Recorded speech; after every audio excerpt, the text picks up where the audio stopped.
Hello friends, मेरा नाम अमरीश यादव और मैं आपसे ये कहना चाहूँगा कि अगर अभी तक आप लोगों ने अभी अनअकैडमी एप्लीकेशन इंस्टॉल नहीं किया है तो इंस्टॉल कर लीजिए, जहाँ पे मेरी फ्री क्लासेस भी चलती हैं, जहाँ पे मेरी पेड क्लासेस भी चलती है। तो फ्री क्लासेस भी आप रेगुलर दे सकते हैं। एवरीडे एसएससी में, रेलवे में जितने भी आपके अपकमिंग एग्जामिनेशन आ रहे हैं, सारे सेक्शंस के लिए मैं आपको फ्री क्लासेस वहाँ पे प्रोवाइड करा रहा हूँ। करना सिर्फ इतना है आपको कि अनअकैडमी का एप्लीकेशन इंस्टॉल करना है और वहां पे आपको कोड टाइप करना है Vimrees@14। विमरीस मेरा नाम है, @ जो है स्पेशल कैरेक्टर हो जाएगा और 14 डिजिट हो जाएगा, जिससे आप फ्री क्लास है जो बिल्कुल फ्री है, बिना किसी पैसे लगाए जो वीडियोस मिलेंगी वो आप जाकर के वहां पे देख सकते हैं बिल्कुल फ्री अनअकैडमी के एप्लीकेशन पे। उसके बाद दोस्तों, अगर ये वीडियो आपको अच्छी लग रही है, जो वीडियो प्रेजेंट करी जा रही है आपको शिक्षा सिटी पे, तो वीडियोस को लाइक करिए, चैनल को ज्यादा से ज्यादा शेयर करिए, चैनल को ज्यादा से ज्यादा सब्सक्राइब करिए। चलिए वीडियो देखते हैं।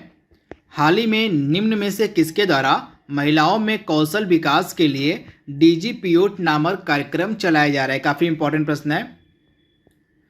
तो महिलाओं में कौशल विकास के लिए जो डीजीपीओट नामक कार्यक्रम है यह चलाया जा रहा है गूगल के द्वारा। तो राइट आंसर आपका हो जाएगा गूगल के द्वारा जो है महिलाओं में कौशल विकास के लिए जो है डीजीपीओट नामक कार्यक्रम चलाया जा रहा है। तो आप इसे ध्यान दीजिएगा। गूगल की अभिभावक कंपनी को हम कहते हैं अल्फ़ाबेट। आप याद देखिएगा, गूगल की जो अभिभावक कंपनी है उसको हम कहते हैं अल्फ़ाबेट, तथा अल्फ़ाबेट के सीईओ हैं सुंदर पिचई। तो इसे भी आप याद देखिएगा, सुंदर पिचई जो हैं ये इसके सीईओ हैं। तो इसे भी आप ध्यान दीजिए, कई बार एग्जाम में प्रश्न पूछा गया है कि गूगल की अभिभावक कंपनी कौन है, इनकी पेरेंट ऑर्गेनाइजेशन गूगल की कौन है, तो अल्फ़ाबेट है जिसके सीईओ हैं सुंदर पिचई। तो इसे आप ध्यान दीजिएगा। इसके साथ ही गूगल के द्वारा जो है कुछ इम्पॉर्टेंट जो है, जैसे आपका नियर बाई शेयर लॉन्च किया गया। नियर बाई शेयर जो एप्लीकेशन है, नियर बाई शेयर जो एप्लीकेशन है यह गूगल के द्वारा लॉन्च किया गया है। इसके बाद जो गूगल प्लस है, गूगल प्लस का नाम बदल दिया गया। हाल ही में गूगल प्लस का नाम बदल के क्या कर दिया गया है, तो गूगल प्लस का नाम बदल के कर दिया गया है गूगल करेंट। तो इसे भी आप ध्यान दीजिएगा, गूगल प्लस का नाम बदल के हाल ही में कर दिया गया है गूगल करेंट। तो आप इसे ध्यान दीजिएगा। अगला इंपॉर्टेंट प्रश्न हमारा है, हाल ही में अंतर्राष्ट्रीय योगा दिवस 2020 का जो मुख्य कार्यक्रम था यह कहाँ पे आयोजित किया गया? तो अंतर्राष्ट्रीय योगा दिवस आपको पता होगा प्रतिवर्ष 21 जून के दिन मनाया जाता है। तो आपको बताना है कि 21 जून 2020 को जो अंतर्राष्ट्रीय योगा दिवस मनाया गया, इसका जो मेन इवेंट था यह निम्न में से किस जगह आयोजित किया गया? तो इसका मेन इवेंट आयोजित किया गया था लेह में। तो राइट आंसर आपका हो जाएगा लेह, यानी ऑप्शन ए इसका बिल्कुल सही है। अगला प्रश्न हमारा है, हाल ही में एक शॉर्ट वीडियो मोबाइल एप्लीकेशन जिसका नाम है कोलैब, इसको किसके द्वारा बनाया गया है? तो कोलैब नामक जो एप्लीकेशन है, शॉर्ट वीडियो मोबाइल एप्लीकेशन है, इसको बनाया है फेसबुक ने। तो राइट आंसर आपको हो जाएगा फेसबुक के द्वारा जो है यह एप्लीकेशन बनाया गया है। फेसबुक के सीईओ हैं मार्क जकरबर्ग। कौन है? तो मार्क जकरबर्ग जो है ये फेसबुक के सीईओ हैं, इसे आप ध्यान दीजिएगा। तथा फेसबुक के द्वारा जो है 2 कंपनियों का अधिग्रहण किया गया। एक कंपनी है गीफी कंपनी और एक कंपनी है माइपिलरी। क्या नाम है? गीफी और माइपिलरी नामक 2 कंपनियों का जो है हाल ही में फेसबुक ने अधिग्रहण कर लिया है। तथा भारत में एक प्रोग्राम चलाया जा रहा है फेसबुक के द्वारा जिसका नाम है वी थिंक डिजिटल। इस प्रोग्राम का क्या नाम है? तो वी थिंक डिजिटल नामक जो प्रोग्राम है यह भारत में चलाया जा रहा है फेसबुक के द्वारा। अगला प्रश्न हमारा है, हाल ही में भारत सरकार के द्वारा किस अधिनियम यानी कि किस एक्ट के तहत फेस मास्क और हैंड सैनिटाइजर को आवश्यक वस्तुओं की श्रेणी में रखा गया था? काफ़ी इंपॉर्टेंट प्रश्न है, यह आपके एग्जाम में 100% पूछा जाएगा। तो था एसेंशियल कमोडिटी एक्ट 1955, यानी कि आवश्यक वस्तु अधिनियम जो था 1955 का, इसके तहत जो है हैंड सैनिटाइजर और फेस मास्क को जो है आवश्यक वस्तुओं की श्रेणी में रखा गया था। तो राइट आंसर आपका हो जाएगा एसेंशियल कमोडिटी एक्ट 1955, जिसको हिंदी में कहते हैं आवश्यक वस्तु अधिनियम 1955, यानी ऑप्शन सी इसका बिल्कुल सही है। हाल ही में किस राज्य की सरकार ने एसटी और एसटी प्रमोशन में आरक्षण को खत्म करने का डिसीजन लिया है? तो यह राज्य सरकार है उत्तराखंड। उत्तराखंड की जो राज्य सरकार है उसने यह निर्णय लिया है कि उनके द्वारा जो है प्रमोशन में आरक्षण को खत्म कर दिया जाएगा। तो राइट आंसर आपका हो जाएगा ऑप्शन बी, उत्तराखंड की गवर्नमेंट। अगला प्रश्न हमारा है, अरुणाचल प्रदेश की राजधानी क्या है? काफ़ी इंपॉर्टेंट प्रश्न है। तो अरुणाचल प्रदेश की राजधानी क्या है? तो अरुणाचल प्रदेश की राजधानी आपको मिलेगी ईटानगर। तो राइट आंसर आपका हो जाएगा ईटानगर। और आपका जो आइजोल है किसकी राजधानी? तो मिजोरम की राजधानी को हम कहते हैं आइजोल। मिजोरम की राजधानी क्या है? आइजोल है। दिसपुर किसकी राजधानी है? तो असम की जो राजधानी है वो है दिसपुर। तो इसे भी आप याद रखिए। अगला प्रश्न हमारा है, फ्लिपकार्ट के वर्तमान में सीईओ कौन है? तो फ्लिपकार्ट के वर्तमान में सीईओ हैं कल्याण कृष्णमूर्ति, तथा फ्लिपकार्ट कंपनी को खरीद किसने लिया है? तो वॉलमार्ट ने। किसने? तो वॉलमार्ट नामक कंपनी ने फ्लिपकार्ट को खरीद लिया है। तथा फ्लिपकार्ट की जो स्थापना है यह 2007 ईस्वी में की गई थी, दो व्यक्तियों के द्वारा मिलकर, सचिन बंसल और बिन्नी बंसल। इन दोनों ने मिलकर जो है 2007 ईस्वी में ई कॉमर्स कंपनी फ्लिपकार्ट को बनाया था। तथा वर्तमान में फ्लिपकार्ट के सीईओ हैं कल्याण कृष्णमूर्ति, तथा फ्लिपकार्ट को किस कंपनी ने खरीद लिया है? तो वॉलमार्ट ने। अगला प्रश्न हमारा है, भारत का सर्वाधिक चाय उत्पादक राज्य कौन सा है? काफ़ी इंपॉर्टेंट प्रश्न है। तो भारत का सर्वाधिक यानी कि सबसे अधिक जो चाय का उत्पादन है वह करता है असम राज्य। तो राइट आंसर आपको हो जाएगा असम यानी ऑप्शन ए। अगला प्रश्न हमारा है, राज्य के राज्यपाल की नियुक्ति कौन करता है? तो राज्य के जो राज्यपाल होते हैं उनकी नियुक्ति की जाती है भारत के राष्ट्रपति के द्वारा। तो राइट आंसर आपका हो जाएगा भारत के राष्ट्रपति, यानी ऑप्शन जो इसका ए है बिल्कुल सही है, ऑप्शन ए। अगला प्रश्न हमारा है, विराट कोहली को जो है अर्जुन पुरस्कार कब दिया गया था? काफ़ी इंपॉर्टेंट प्रश्न है। तो विराट कोहली को 2013 ईस्वी में जो है अर्जुन पुरस्कार दिया गया था। तो राइट आंसर आपका हो जाएगा ऑप्शन ए, 2013 में विराट कोहली को अर्जुन पुरस्कार दिया गया था। वर्तमान में जो विराट कोहली हैं भारतीय क्रिकेट टीम के कप्तान हैं। अगला इंपॉर्टेंट प्रश्न हमारा है, भारत का सबसे ऊंचा जो बांध है वह कौन सा है निम्न में से? तो आपको पता होना चाहिए उत्तराखंड में स्थित है यह बांध टिहरी, इसका नाम है टिहरी बांध, तथा यह आपको मिलेगा उत्तराखंड में। यह भारत का सबसे ऊंचा बांध है, तो आप इसे याद रखिएगा। तथा इसका जो निर्माण है किस नदी पर किया गया टिहरी बांध का? तो आपको पता होना चाहिए भागीरथी नदी है। तो भागीरथी नदी पर जो है टिहरी बांध का निर्माण किया गया है, तथा यह भारत का सबसे ऊंचा बांध है। अगला इंपॉर्टेंट प्रश्न हमारा है, निम्न में से किस शहर को भगवत गीता की भूमि के रूप में भी जाना जाता है? तो भगवत गीता की भूमि के रूप में किस शहर को हम जानते हैं? तो कुरुक्षेत्र, यानी ऑप्शन जो ए इसका बिल्कुल से जो कुरुक्षेत्र शहर है इसको भगवत गीता की भूमि के रूप में भी जाना जाता है। तो राइट आंसर आपका हो जाएगा कुरुक्षेत्र। कुरुक्षेत्र आपको मिलेगा हरियाणा में, तो इसे आप ध्यान दीजिएगा। अगला प्रश्न हमारा है, अमेजन के सीईओ कौन है वर्तमान में? तो अमेजन के सीईओ वर्तमान में है जेफ बेजोस, यानी राइट आंसर आपका हो जाएगा जेफ बेजोस जो है वर्तमान में किसके सीईओ हैं? तो वर्तमान में ये सीईओ हैं अमेजन के। इसके साथ ही जो एलन मस्क हैं यह टेस्ला कंपनी के सीईओ हैं। कौन सी कंपनी? तो टेस्ला कंपनी है, इसके सीईओ हैं एलन मस्क। सत्या नडेला आपको मिलेंगे माइक्रोसॉफ्ट के सीईओ। और जो गूगल कंपनी है गूगल के सीईओ आपको मिलेंगे सुंदर पिचई। कौन है? सुंदर पिचई जो है गूगल के सीईओ हैं। अगला प्रश्न हमारा है, फिनलैंड की मुद्रा कौन सी है? तो फिनलैंड की मुद्रा को हम कहते हैं यूरो, तथा नॉर्वे की करेंसी को कहते हैं नॉर्वेनियन क्रोन, और स्वीडन की करेंसी को कहते हैं हम स्वीडिश क्रोन। तो ये तीनों आपको पता होना चाहिए। फिनलैंड की करेंसी जो है वह यूरो है, नॉर्वेनियन मतलब इसके बाद जो नॉर्वे है, नॉर्वे की करेंसी को हम क्या कहते हैं? तो नॉर्वे की करेंसी को हम कहते हैं नॉर्वेनियन क्रोन। और यहाँ पे जो स्वीडिश क्रोन है यह कहाँ की करेंसी है? तो स्वीडिश क्रोन जो है करेंसी आपको मिलेगी स्वीडन की। तो आप इसे ध्यान दीजिएगा। अगला प्रश्न हमारा है, नर धड़ जिसको हम टार्सो कहते हैं कि पत्थर की मूर्ति निम्नलिखित में से किस पुरातात्विक स्थल में पाई जाती है? काफ़ी इंपॉर्टेंट प्रश्न है। तो नर धड़ जिसको टोल्सो कहते हैं यह हड़प्पा में पाई जाती है। तो इसका राइट आंसर आपका हो जाएगा हड़प्पा, यानी ऑप्शन डी हड़प्पा में।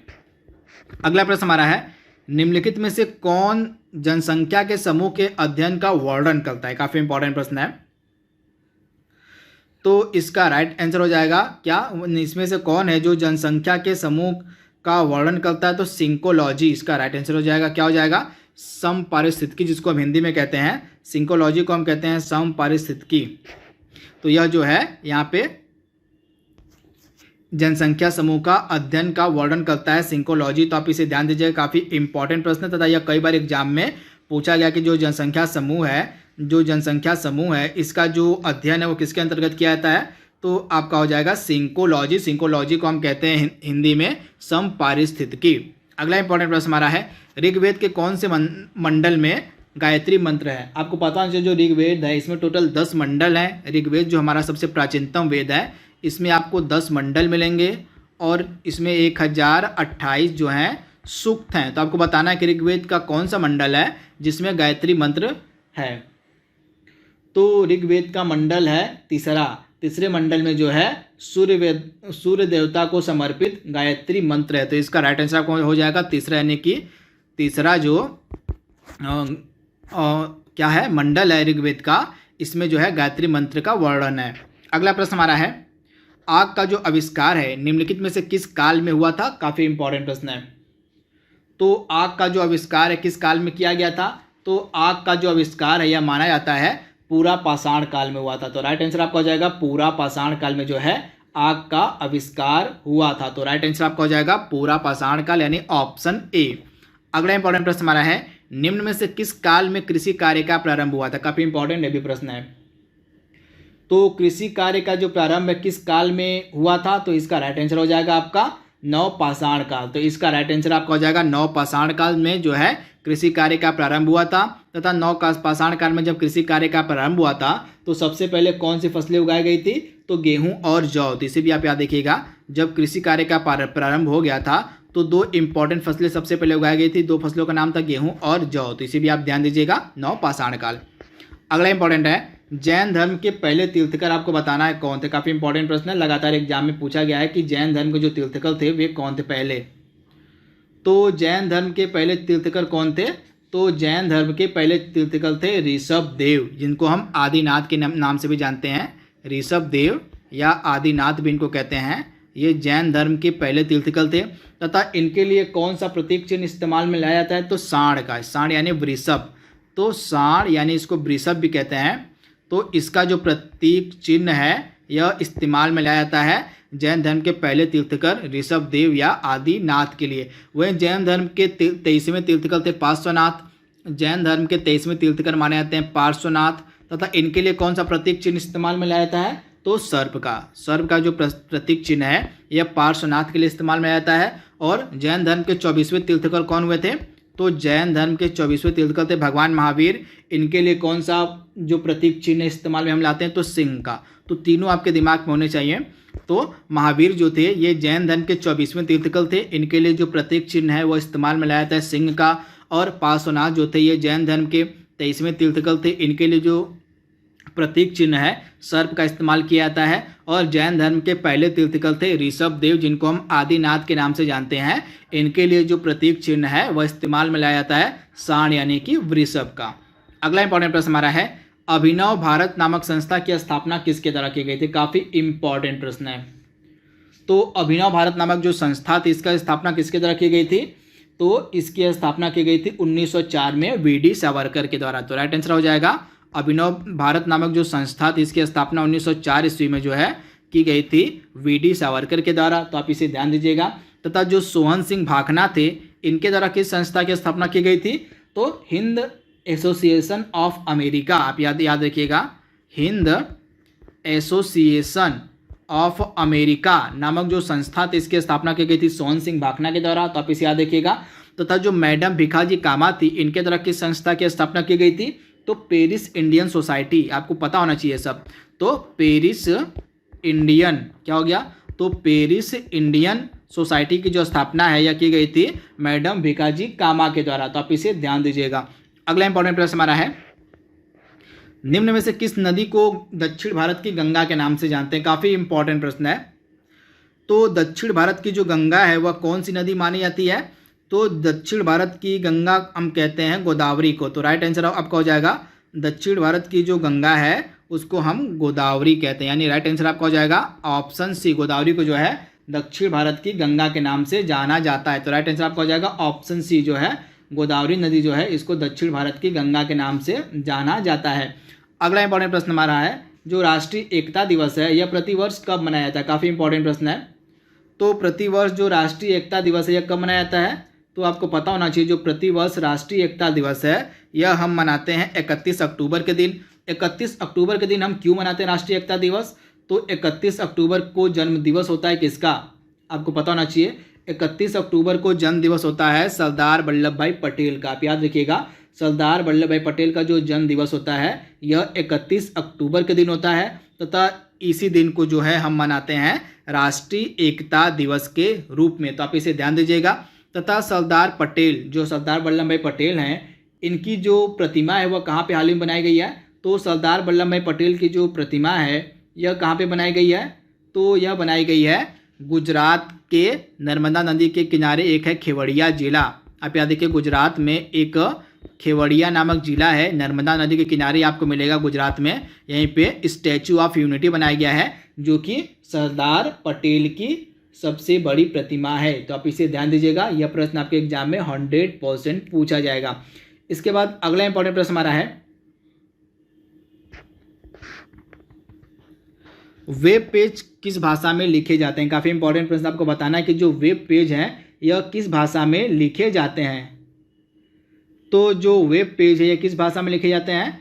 तो वेब पेज लिखे जाते हैं कौन सी भाषा में? तो HTML में। तो राइट आंसर आपका हो जाएगा HTML में जो है वेब पेज लिखे जाते हैं। तो आप इसे ध्यान दीजिएगा। अगला इंपॉर्टेंट प्रश्न हमारा क्या कह रहा है, यूपीएस का विस्तृत रूप क्या है? यूपीएस का आपको विस्तृत रूप बताना है कि यूपीएस का जो विस्तृत रूप है वह क्या है। तो यूपीएस का विस्तृत रूप क्या होता है? तो अनइंटरप्टेड पावर सप्लाई। तो राइट आंसर आपका हो जाएगा अनइंटरप्टेड पावर सप्लाई, यानी कि ऑप्शन जो ए है इसका बिल्कुल सही है। अनइंटरप्टेड पावर सप्लाई जो है यूपीएस का पूरा नाम, यानी कि विस्तृत रूप होता है। अगला इंपॉर्टेंट प्रश्न हमारा है, पृथ्वी पर किसी पिंड का जो भार है, पृथ्वी पर किसी पिंड का भार किस बिंदु पर न्यूनतम होगा आपको बताना है। तो पृथ्वी पर किसी वस्तु का जो भार है वह किस पिंड पर न्यूनतम होगा? तो भूमध्य रेखा पर, यानी ऑप्शन ए इसका बिल्कुल सही है, भूमध्य रेखा। अगला प्रश्न हमारा है, किसी वस्तु द्वारा तय की गई दूरी को हम किस में मापते हैं? तो किसी वस्तु द्वारा तय की गई दूरी को हम ओडोमीटर से मापते हैं। तो राइट आंसर आपका हो जाएगा ओडोमीटर, यानी ऑप्शन इसका बी है, बिल्कुल सही। अगला प्रश्न हमारा है, हवा में जो ऑक्सीजन की मात्रा होती है वह कितनी होती है? तो हवा में ऑक्सीजन की मात्रा आपको मिलेगी 20.95% और जो नाइट्रोजन उसकी मात्रा है 78.09% और कार्बन डाइऑक्साइड की मात्रा है 0.03%। तो तीनों की मात्राएं आपको दिमाग में रखनी है। अगला इंपॉर्टेंट प्रश्न हमारा है, जो कि लास्ट प्रश्न आज का है, निम्न में से कौन सबसे अधिक मुलायम है? तो दिए गए ऑप्शंस में से सबसे मुलायम धातु कौन सी है? तो दिए गए ऑप्शंस में से आपको सबसे मुलायम धातु मिलेगी सोडियम, यानी ऑप्शन जो ए है इसका बिल्कुल सही है। जो सोडियम है यह दिए गए ऑप्शंस में से सबसे मुलायम धातु है। तो दोस्तों यहाँ पे हमने जो टेस्ट सीरीज हमारी 22वें नंबर की थी उसको हमने कवर कर लिया है। जल्दी मिलेंगे हम अपनी अगली टेस्ट सीरीज में, तब तक के लिए thank you, thanks for watching, thank you.